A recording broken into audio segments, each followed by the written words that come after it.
रामकृष्ण हरी. सगळ्यांना येणाऱ्या दत्त जयंतीच्या हार्दिक शुभेच्छा.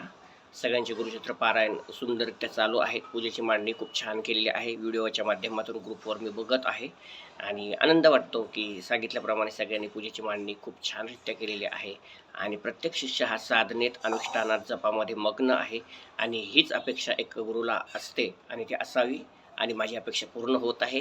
याच्यापेक्षा दुसरा तिसरा आनंद मला काही नसून अशीच प्रगती उत्तर करत राहावं हा शुभ आशीर्वाद देऊन व्हिडिओ बनवायचं एकमेव कारण असं की येत्या 2 दिवसावर आपला कार्यक्रम येऊन ठेपलेला आहे.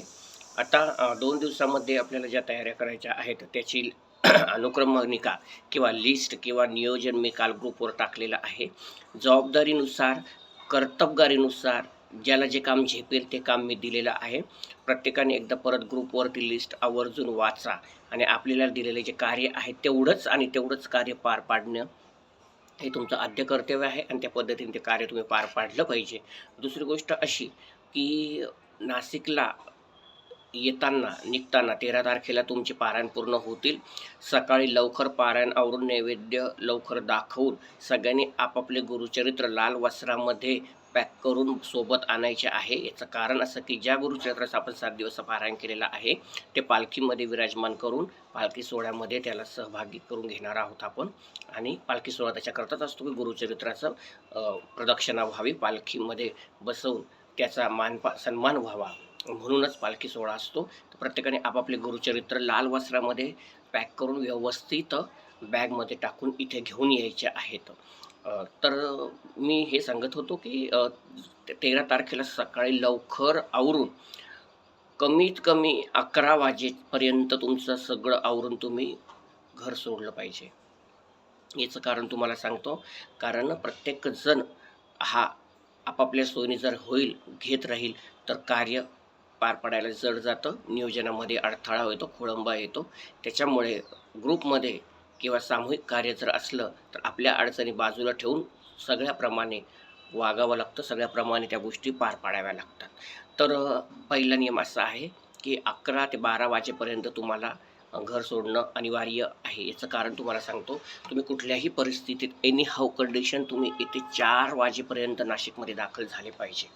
ही सूचना मी नवरात्रात पण दिली होती, पण तुम्ही तेच केलं जे तुम्हाला पटलं. नियम किंवा सांगितलेला आदेश तुम्ही पाळला नाही. तुम्ही पूर्ण दिवस ढळल्यावरच इथं आलेत. तर कृपया ह्या वेळेस तरी असं करू नका. त्याच्या मागचं काहीतरी तळतळ काहीतरी नियोजन असतं. तुम्ही 11 वाजेपर्यंत 11:30पर्यंत तिथून निघाले तर तुम्ही 4 वाजेपर्यंत इथं याल. म्हणजे मला दिलेले जबाबदाऱ्या प्रत्येकाला मार्केटमध्ये पाठवता येईल, सकाळच्या तयाऱ्या करून घेता येईल. नाही तर नेहमीप्रमाणे एकट्यालाच मला मरमर करावी लागेल. मग माझी एकट्याची मरमर झाली, थकवा येतो, चिडचिड होते, सगळ्या गोष्टी होतात. कार्यक्रमावर लांबल्या जातो. कारण कार्यक्रम दत्त जयंतीच्या दिवशी फक्त दुपारी 12 वाजेपर्यंत आहे. कारण 12:30ला जन्मोत्सव झाला की तदनंतर आपल्याला 12:30ला जन्मोत्सव झाला की तदनंतर महाप्रसाद आहे. त्याच्यामुळे आपल्याला सकाळी मी दिलेल्या रूपरेषेनुसार पत्रिका सगळ्यांना मिळालेली आहे. सकाळी 6 वाजेपासून आपल्याला तयारी लागणं गरजेचं आहे. त्याच्याकरता आदल्या दिवशी रात्री म्हणजे संध्याकाळीच तयारी सगळं करून ठेवणं गरजेचं आहे.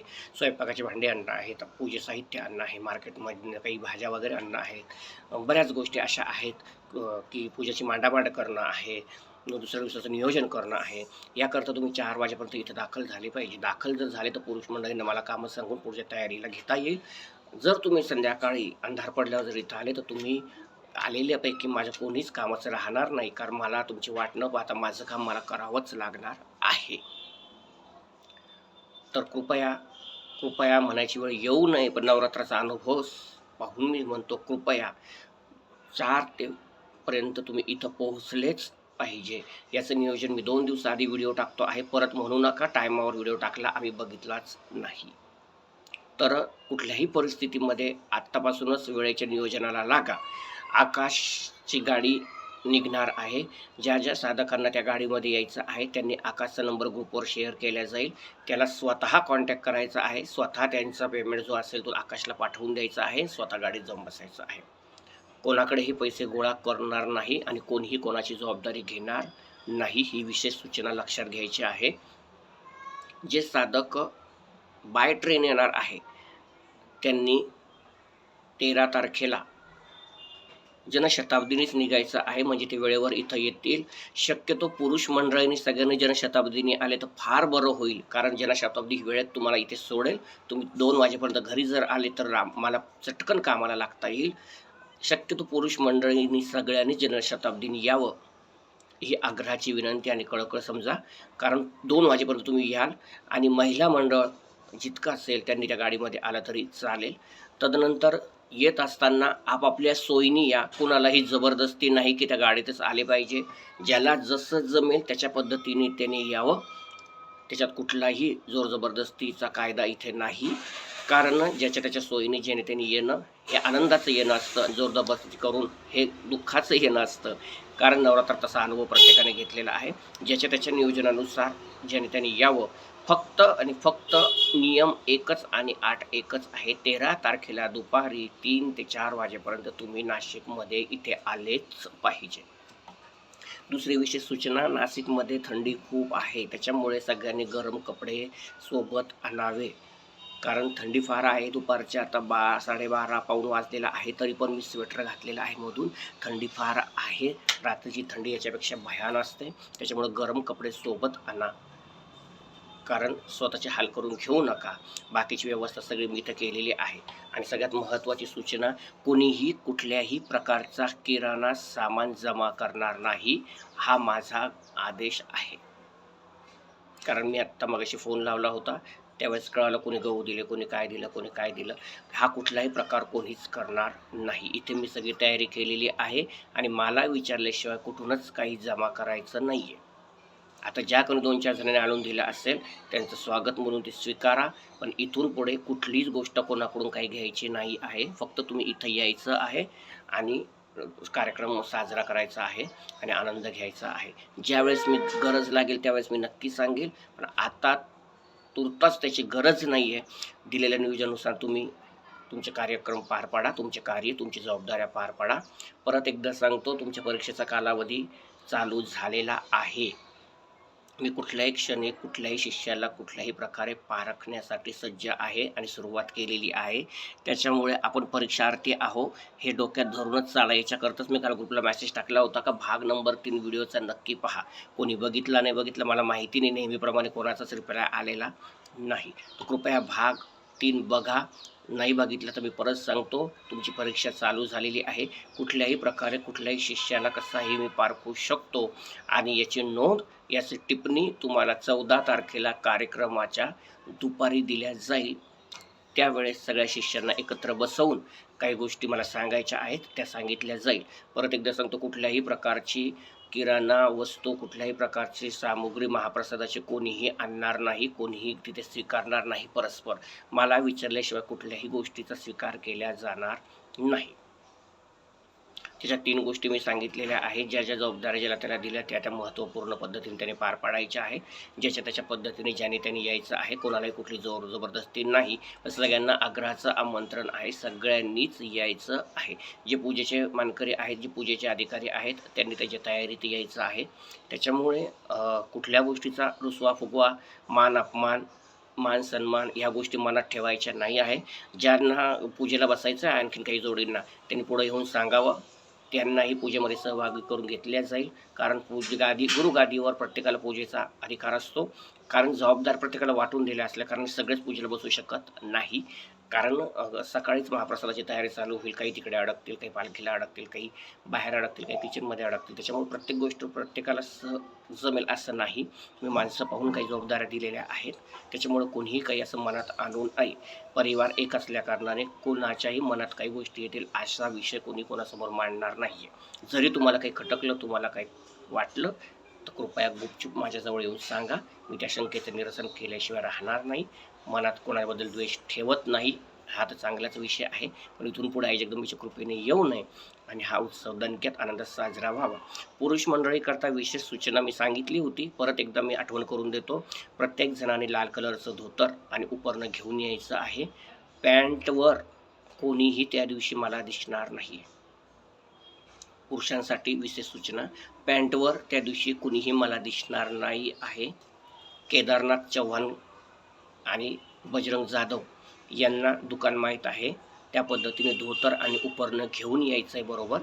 आणि कुर्ते प्रत्येकाकडे आहेतच, ते कुर्तेही बरोबर घेऊन यायचे आहे. हा ड्रेस कोड समजायचा आहे.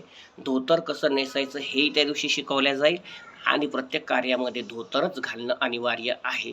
महाराजांचे शिष्य शोभले पाहिजे, ग्रुपला काहीतरी आचारसंहिता पाहिजे आणि ग्रुप काहीतरी नावारूपाला आला पाहिजे, समोरच्याच्या डोळ्यात ठसलं पाहिजे. या पद्धतीने आपल्याला कार्य पुढे घेऊन चालायचं आहे. त्याच्यामुळे परत एकदा सांगतो, पुरुष वर्गांना कंपल्सरी लाल धोतर आणि उपरणं घेऊन यायचं आहे. गुलमंडीमध्ये कुठे दुकान आहे ते केदारनाथ चव्हाणला माहिती आहे. सगळ्यांनी त्या तयारीमध्येच यायचं आहे. कुठलीही सबब ऐकून घेतली जाणार नाही. पुन्हा एकदा सगळ्यांना शुभेच्छा. सगळेजण तयारीला लागलेले आहात, याच्यात काही शंका नाही. फार आनंद वाटतो, प्रत्येकाचा उत्साह, पण असाच उत्साह भगवान गुरुदेव दत्त, आई जगदंबा, महाकाली तुमच्या मनामध्ये भरत राहो आणि हा ओमकाली परिवार पुढे चालत राहो, मार्गक्रमण करत राहो. आणि काही शिष्यांना मी प्रसाद स्वरूपी विशेष मंत्र देणार आहे ते दत्त जयंतीच्या दिवशी. त्याचा त्यांनी मोठ्या मनाने स्वीकार करून पुढे प्रबोध उन्नतीला चालावं ही विनंती आणि शुभ आशीर्वाद. परत काही राहिलं असेल तर फोनवर आपली चर्चा चालूच आहे, पण ह्या 2-3 गोष्टी महत्त्वाच्या होत्या. परत एकदा जाताना सांगून जातो, कुठल्याही प्रकारचा किराणा, कुठल्याही प्रकारचं कलेक्शन कोणी कुठे करणार नाही आहे. महाप्रसादाची तयारी सगळी इथं झालेली आहे. मला विचारल्याशिवाय कोणाकडनं महाप्रसादाचे सामान आता घेऊ नका. दुसरी गोष्ट, गरम कपडे बरोबर घेऊन या. तिसरी गोष्ट, पुरुष मंडळींनी धोतर अनिवार्य आहे, म्हणजे कंपल्सरी आहे. धोतर लागणार म्हणजे लागणार. 4 लोकांमध्ये मी बोलावं, तुम्ही खाली मान घालून ऐकावं असं होऊ देऊ नका. शिस्त म्हणजे शिस्त गरजेची आहे. त्या पद्धतीने कार्य चालू द्या. फार अभिमान वाटतो. पुन्हा एकदा सगळ्यांना शाबासकी द्यावी वाटते की प्रत्येकाने प्रत्येक शब्दाचं तुम्ही पालन करत आहात. घेतलेल्या नवीन वास्तूवर हवन जोरात चालू आहे, त्याही सगळ्या शिष्यांना धन्यवाद. सुंदररित्या हवनाचे नियोजन करत आहात. मी जरी तिथे नसलो तरी व्हिडिओच्या माध्यमातून बघत आहे, खूप सुंदररित्या पूजेची मांडणी केली आहे. हवनही दणक्यात चालू आहे, असं वाटत नाही मी तिथे नाही म्हणून. आणि असे शिष्य घडत आले पाहिजे. आणि अनुरागला विशेष सूचना आहे की त्याने असे शिष्य घडवत राहा. मी जरी तिथे नसलो, रूम जरी खालीच असेल, माझं जरी येणं 8-2 दिवसांनी असलं, पण इतर वेळी रूम खाली असेल, तिथं रोज संध्याकाळी काली चालीसाचे पाठ घेतले गेले पाहिजे, मंत्र शिकवले पाहिजे. ज्या गुरुदत्त जयंतीच्या दिवशी जेव्हा पंगत बसेल तेव्हा प्रत्येकाला एक मंत्र म्हणणं गरजेचं आहे, एक श्लोक म्हणणं गरजेचं आहे. त्याच्यामुळे जे सुलीभंजनला फजिती झाली ती फजिती ते करून घेऊ नका. एक एक श्लोक सगळ्यांनी पाठ करून यायचं आहे, हे लक्षात घ्या. विशेष करून विजय आहे, बाबासाहेब पवार आहे, तदनंतर केदारनाथ चव्हाण आहे, नंतर बजरंग जाधव आहे, असे बरेच शिष्य आहेत. त्यांना हे नवीन असल्या कारणाने एक एक श्लोक हा पाठ झालाच पाहिजे, त्या दिवशी म्हणावंच लागेल मंडपामध्ये, याच्यात काही शंका नाही. सगळ्यांनी 4पर्यंत इथं दाखल व्हा. शक्यतो पुरुष मंडळींनी ट्रेननीच यायचा प्रयत्न करा, म्हणजे वेळेत पोचाल आणि आपण आपल्या तयारीला लागता येईल. सूचना सगळ्यांना समजली असेल तर रिप्लाय द्या. ओमकाली रामकृष्ण हरी आदेश असा रिप्लाय देऊ नका. शब्दात रिप्लाय मांडा. समजला नाही समजला, करणार नाही करणार, जमेल नाही जमेल, या सगळ्या शब्दामध्ये रिप्लाय आलाच पाहिजे. पुन्हा एकदा सगळ्यांना शुभेच्छा. फार फार धन्यवाद. ओमकाली रामकृष्ण हरी आदेश. शुभम भवतु.